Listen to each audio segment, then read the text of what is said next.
Hey everybody. Who am I and why would you care? The name's Kade Wells and I am known as the guy who uses Dungeons and Dragons in school. Been doing it for 10 years. Done recently ILA, International Literacy Association panels with Wizards of the Coast. I've been working with Wizards of the Coast for almost 10 years now, as long as I've been teaching. Started in Title I and have now moved to South Dakota to be closer to friends and family. Still using D&D in a classroom to make kids awesome. There are lots of questions that revolve this subject, revolve around it. We're going to cover those a little bit at a time. Little disclaimer here, this is just to help. I will do my best to make them entertaining as I get better at technology. Not really my favorite thing. And being the talent in front of a camera was literally the last thing I ever thought I would have to do. So that's what I feel like this is I have to do it. And I have to do it in order to help teachers across the country learn how to play D&D and teach kids how to play D&D, both of which are incredible. So I guess this first little bit here, I'm going to try to keep these short so that they're accessible to teachers. You can watch them on your prep period or whatever. The first thing is why? Like, why play D&D in your school at all? There are more reasons to play D&D in your school than there are not to play D&D in your school.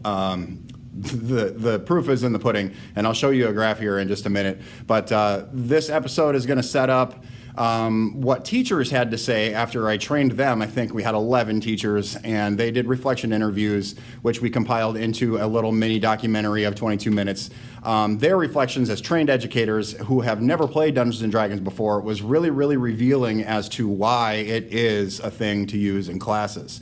All their reflections were really, really profound. So we're going to cover that, like, why use it at all? They're going to give you lots of really good answers. And then as the year boils on, I'm going to be able to film my kiddos making characters and playing games and stuff like that. So you'll actually be able to see it in step, how it looks in my classroom. Because the other questions are like, well, how do we get set up, and how do we, get DMs to learn how to do it, and so forth. And we're going to cover that stuff a little bit later. So today is just sit back and relax and listen to what teachers had to say about their experiences of their first time playing their very first campaign of Dungeons and Dragons ever in their lives. Enjoy.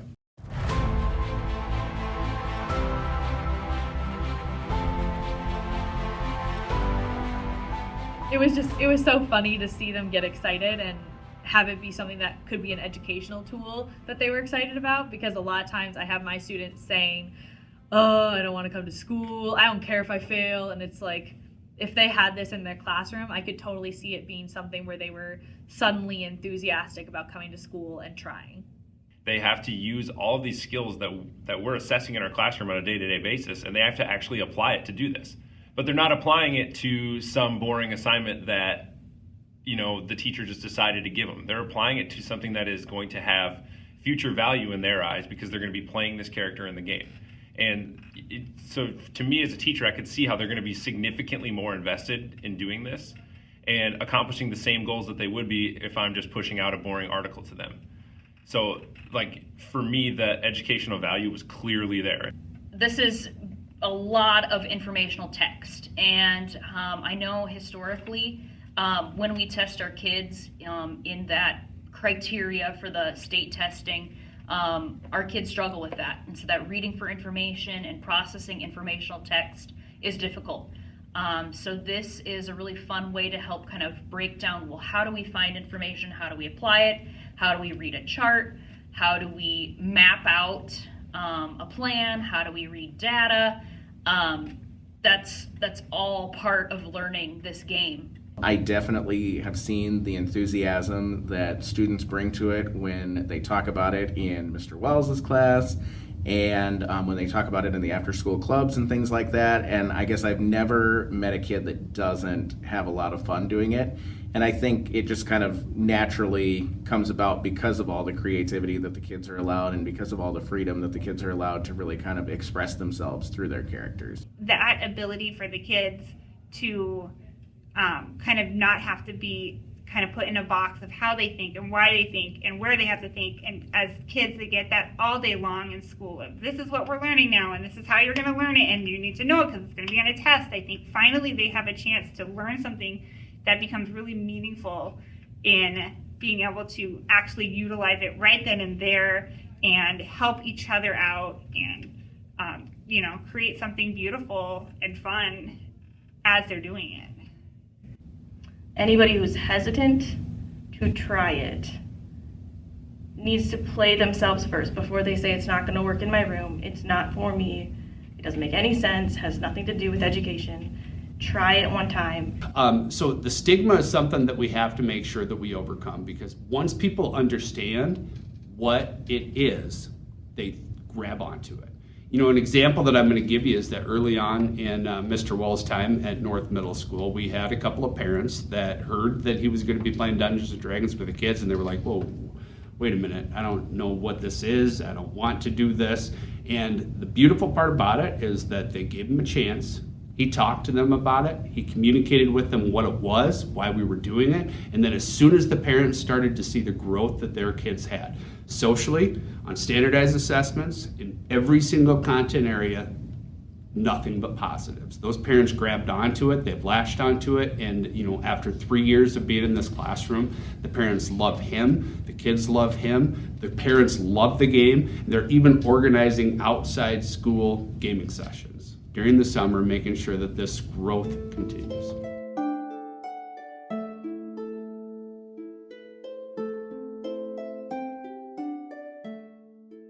I would say the character creation process was I would say it was difficult to start, but once you dove into it, it was a lot of fun. There's so many possibilities, and the character I created was based on former video games that I had played, like Skyrim and RPG games like that, so kind of based it off of that and what would fit my play style the best. They finally get to do anything they want. There's so many different options. When it comes to school, we put them in this box, like you have this option or this option, but you never have all the different aspects that come with Dungeons and Dragons. Character creation entailed a lot of decisions, but I think that's really good because it really deepens the character, and the ones that I made for my character was ones that I identified with the most. And now having experienced the character, I'm really excited to see what the other characters offer and then trying to find ways to connect with them. I had a little, I don't know what you want to call it, a insider look, because my advisory class I see every day are advanced kiddos that get to see Mr. Wells on a daily basis. So I was picking their brains, and the fact that they thought that was really cool, they're like, oh, you're playing this? What? And I was like, yeah, like I'm thinking of going this. And they're like, oh, well, if you do this race, then you'll really want to do da da da da. And the amount of enthusiasm that they gave me was incredible. I remember the 2 sessions we had with character creation. I was exhausted mentally after doing it. Like there were so many decisions to make, and each one of them like affected how your character is created and like plays in the game. And it was just like, it was a lot of pressure, but it was so much fun. And I could see like how awesome that would be in a classroom, because there was so much reading and like referring to charts, and then comprehending, okay, how is this decision going to affect my character, and how is that going to affect how I play the game, and so on and so forth. So the character creation part to me was extremely fun and valuable because of like how brain intensive it was. There's so many options. I decided to be a high moon elf wizard, which was a lot more difficult than I thought it was. But I chose it specifically because it was more difficult, and I hope to start my own D&D club at the high school. And since I'm hoping to do that, I figured if I know the most difficult role, it'll be easier for me to guide students in that role. And then as time goes on, I'll continue to learn more roles and continue to be able to guide people through the different roles that they want to try. I talked to the people around me, I talked to my child just to get some ideas. So I think just that being able to talk to the other people was really helpful. I think that's a great way, and as a teacher in class, when kids can have that discourse and share and talk. I think part of me being a cleric was I wanted to be a healer, and then the other part was also with the people that were in my group, kind of making sure we all kind of complemented each other in different ways. So it was like this multi-layered decision that ended up me being a poor cleric else? The way I kind of chose my character was based off of, if I were playing this game, what would I want to be? And the fact that I got that choice was a huge proponent, because I got to have that choice, and seeing students get the choice to do things really allows them to put more heart and love into it. And I loved being able to put myself, so seeing this in the student aspect would be so much fun.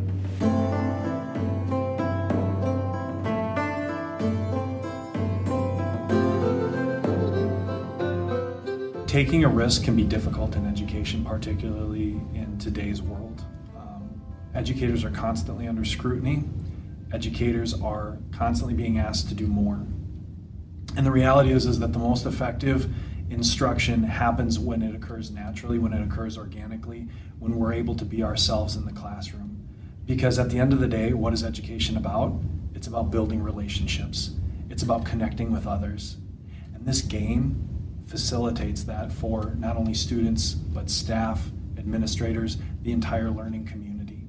And when you can do that on a daily basis and make learning fun, you can do your job more effectively. And it doesn't feel like a job at that point. In a way, the fact that the bonding was happening through the characters, again, kind of almost gives like a sense of safety, that like you don't have to be completely vulnerable in the sense that it's your character doing these things, but at the same time you're acting through your character. And so it really, I guess, made for kind of a nice way to get to know people, and to, I mean, you know, I was playing with coworkers that some of them I've worked with for 4 or 5 years, and yet getting to know them and their personalities much better through this. And then I think too, like anytime you're just having fun and being sociable with people, I think that's definitely going to create bonds, and, you know, just through the shared experience of having fun and camaraderie and laughter and things like that.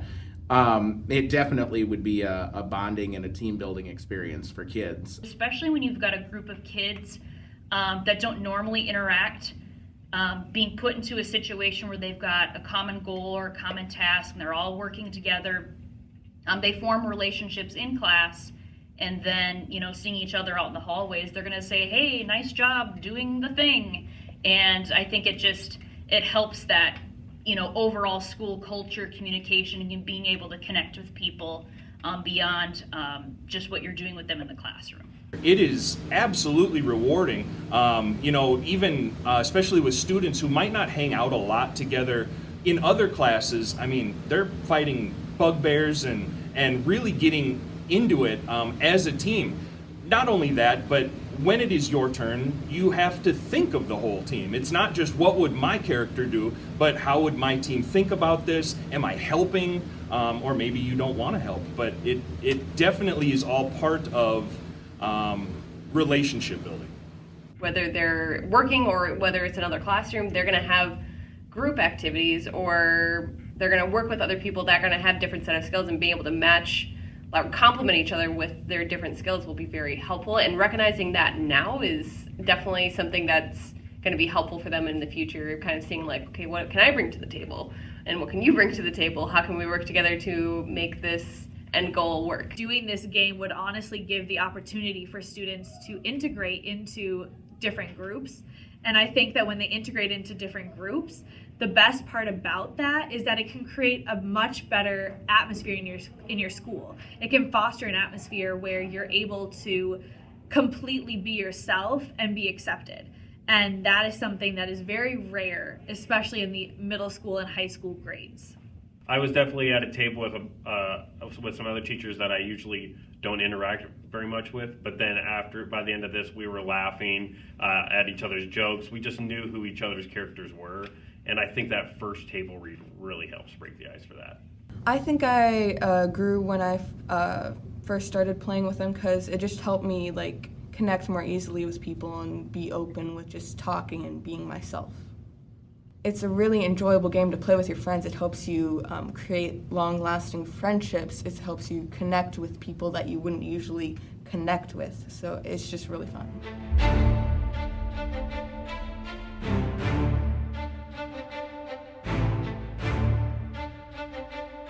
My son had this really great opportunity when he entered Harrisburg North Middle School of just getting partnered with a teacher that was changed everything for him as a student. He really can struggle academically, although he is very intelligent. And coming across Mr. Wells as his teacher and the ability to play Dungeons and Dragons has 100% transformed him and his educational journey. He has struggled from kindergarten just to even go to school on a daily basis, and now he is excited to go to school. He was able to develop friendships through playing the game and campaigns, and because he has such high intelligence but struggles to perform in an academic setting, this gave him a setting in which his creativity and his knowledge and his abilities could really shine. It combined so many different disciplines. I mean, there was English language aspects, there was mathematical aspects, there was almost kind of some geography aspects with the maps and the models and things like that. And so it was like we were constantly jumping between disciplines. We were constantly having to try to remember and reference things. We were constantly trying to have to use charts and use maps and graphs and different stuff like that. And so I think when I came into it, I probably thought more like, oh, we're essentially playing like a board game or a tabletop game. And the amount of like really in-depth, academically rigorous activities really surprised me a lot. You're reading text, you're reading a chart, you're reading a map, you're taking that information, you're applying it, and then you're using it. That skill is so directly transferable into the world of standardized assessments. And in the world of assessments that teachers are creating, that school districts are creating, that textbook companies are creating, it applies everywhere. I think D&D helped my test scores because it just helped me learn. Informational texts aren't that bad. After I read all like the players' handbooks, I realized they can be interesting to read too. It doesn't have to be all just like creative writing is all that I can read, but I can also read informational and learn how to do something in instructional learning. It's using their resources and knowing how to use their resources. Like when I say, okay, well, here's a new concept, go Google it, go see.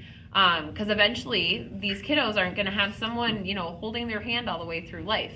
So I'm like, you have resources around you, you need to use them. And that's the same concept with the D&D book. You can't do that in video games because they only allow so many different paths. And D&D just provides so many different layers to what you can do. Being able to do something that creates team building and, works my mind and is very intelligent is something that you can't really replace. There's nothing that you can do to replace that kind of an experience.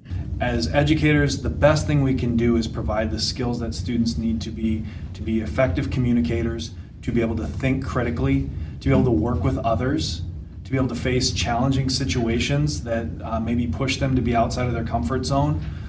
It doesn't matter what profession somebody's going to go into, what challenges they're going to face in life. Those are all skills that they need to have and that need to be readily accessible. You take students like my own son, Lucas, who is in 8th grade and has had the absolute honor of being in Mr. Wells' classes for 3 years now, where he came out of 5th grade and he had a tough time stringing more than a word or two together when he was speaking to other people. At home, no problem. He talks his mouth off.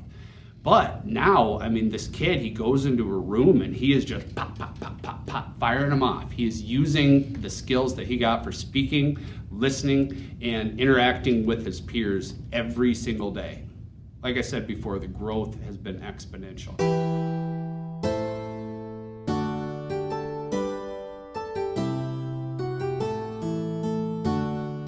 The biggest thing is just a different way to bring reading for information into the classroom. That's something, as an English teacher myself, that's something we're always looking to do. Like, we want to find new ways for kids to read and comprehend information and show their comprehension of that information and have an application for it. That's not just boring, it's not just the same thing over and over with a little bit different content. We want something that's going to engage our students and get them drawn into it. And this, for me, was the big takeaway. This is something that, it's a game, but it has those applications and like at a high level, okay? Something that's going to challenge students, but also not be so much that they're pushed away from it. They want to succeed, so they're going to want to understand this information and grow as best they can so they can be as successful as possible. Education doesn't just have to be like hammering facts and numbers and statistics and rules and stuff like that into kids. Like, there's definitely some opportunities to really let them explore their personality and explore relationships with others and working together with others, and that you can take something that on its surface maybe seems like it doesn't have a direct connection, and you can definitely find ways to make it fit your curriculum and really be beneficial to your students. I think the first instructional practice that I'm going to take back to my own classroom is it's okay to go outside the box and have fun. Like, it's okay to pair kids together who don't normally get along and just kind of see what happens, break the mold a little bit.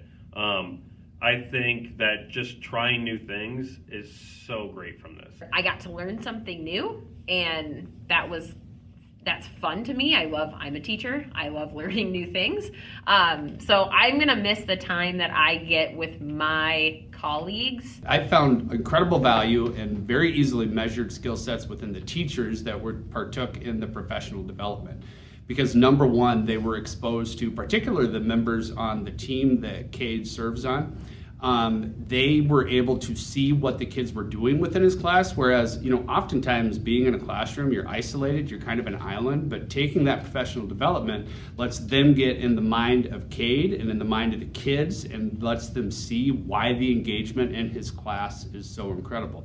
And secondarily, why his scores have just continued to grow every single year. We looked at these kids in the 6th grade, and their scores were already up here when it comes to NWEA and Smarter Balance. And I didn't think there was any way that I was going to be able to see the growth. But every year, year after year, consistently, we keep on seeing these kids grow. When you have a knowledgeable teacher in place who knows how to work with students, how to ask the right questions, how to engage them in conversation, they're building those literacy skills and communication skills on a regular basis each and every time they step into this new environment.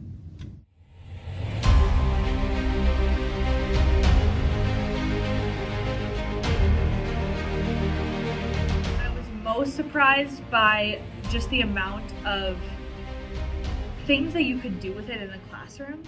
As an English teacher, as an EL teacher, I think of just descriptive writing and the ability to really help them hone language and just make it an exciting thing that would help their writing overall, because descriptive writing can then be transferred to descriptive narrative writing, descriptive research writing. It can be translated into any of the types of writing that are on their standards.